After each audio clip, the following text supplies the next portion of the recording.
Hello guys, welcome back to NFT Inspo. For today's video, we are going to show you how to link people to TikTok. So if you're interested, let's start our tutorial.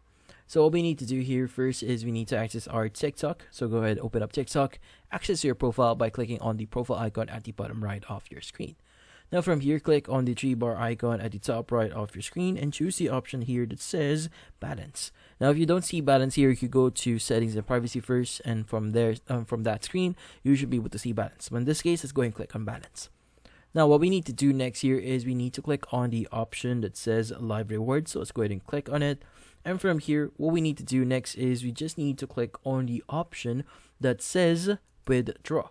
Now in this case, I won't be able to show you the whole process here because of privacy reasons. But in this case, once you have your appropriate funds here on your account, just hit on withdraw, and from that page here, just click on add new payment method. Now from then, it's going to ask you your country or region. In this case, choose the appropriate one here. Now once you've chosen the appropriate country or region, under the choose payment method, tap the option that says PayPal. Now in this case, once you tap on PayPal, it's going to ask you to enter your PayPal login credentials, and from then on, once you complete that, you should be able to connect your PayPal to your TikTok. And that's about it. So hopefully this video was able to help you. Like and subscribe to NFT Inspo. Thank you for watching.